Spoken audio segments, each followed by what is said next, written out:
අදත් කතා කරන්නේ මේ කොන්දේ වේදනාව වෙනවා.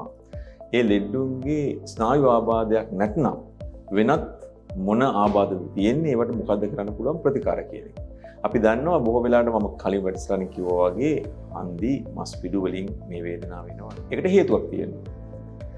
ඒ හේතුව තමයි බොහෝ වෙලාවට ලෙඩාගේ ඉරියව් වල ප්‍රශ්න. එහෙම නැත්නම් අධික බර. එහෙම නැත්නම් සමහරලාට මේ මස් පිඩු වල ශක්තිය හීන වෙලා ගිහලා තියෙනවා ව්‍යායාම අධිකම නිසා. ඉරියව්ව වැරදි වුණත් අධික ලෙස මහන්සි වෙනවා නම් ඒ මස් පිඩු වලට ඕනවට වඩා පීඩනයක් එනවා නම් එහෙමත් නැත්නම් මස් පිඩු අප්‍රාණික නම් ව්‍යායාම නැතිකම එසේත් නැත්නම් මස් පිඩු වල හෝ හන්දි වල ඉදිමීමේ රෝග තත්ත්වයක් තියෙනවා නම් මේක වෙන්න පුළුවන්. ඉතින් මේවා සොයා ගැනීම සඳහා බොහෝ වෙලාවට මේ රෝගියත් එක්ක රෝගියාගේ රෝග ලක්ෂණ ගැන සාකච්ඡා කරන්න ඕනේ. නිකන් හදිසියේ MRI දිහා බලලා කොන්ද වේදනාව තිබිච්ච පළියට රෝගය සොයාගන්නට බෑ.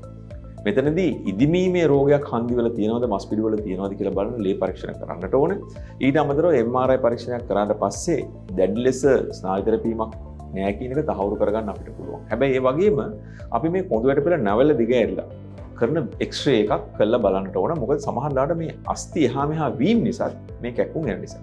එතකොට ඔබ බරාධික කෙනෙක් නම් ඔබගේ ව්‍යායාම අඩු කෙනෙක් නම් නිතර පුටු වෙනන් ඉන්නේ එහෙම නැත්නම් ඕනවට වඩා මහන්සි වෙන කෙනෙක් නම් සහ ඔබට ඇඟේ අනිකුත් හන්දිවල ඉදිමීමේ රෝගයක් තියෙනවා නම් මෙන්න මේ රෝගීන් පරීක්ෂණ වලට භාජනය කරලා ඒ පරීක්ෂණ වලින් පස්සේ අවසානයේදී තීන්දුව කරන්න ඕනේ කොයි විදිහටද අපි මේ ඇති වෙලා තියෙන රෝග තත්ත්වය පාලනය කර ගැනීම සඳහා කටයුතු කරන්න කියලා. ඒතර මෙහිදී ස්නායු වෛද්‍යවරයා, බෞද්ධ චිකිත්සකවරයා, එහෙමත් නැත්නම් විකිරණ වේදීන් සමග එකතු වෙලා හරියටම මේ රෝගයේ අගමුල සොයාගෙන තමයි රෝගයට ප්‍රතිකාර කළ යුත්තේ. එහෙම නැතුව හදිසියේ ඉන්ජෙක්ෂන් එකක් ගැසු පළියට, එහෙම නැත්නම් බෙහෙතක් බීපු පළියට, එහෙම නැත්නම් බෙහෙත් 3-4ක් බීපු පළියට මෙවැනි රෝග සුව වෙන්නේ නැහැ. මොකද යට තියෙන නිදන්ගත රෝග තත්ත්වය කුමක්ද කියලා අපි දන්නේ නැති නිසා. ඒ නිසා අපි ඉදිරි වැඩසටහන් වලින් අපි මේ සඳහා කළ හැකි, සොයාගත නොහැකි නමුත් කොන්දේ වේදනාවල් වලට කරන්න පුළුවන් දේවල් ගැන ඉදිරියේදී අපි සාකච්ඡා කරමු.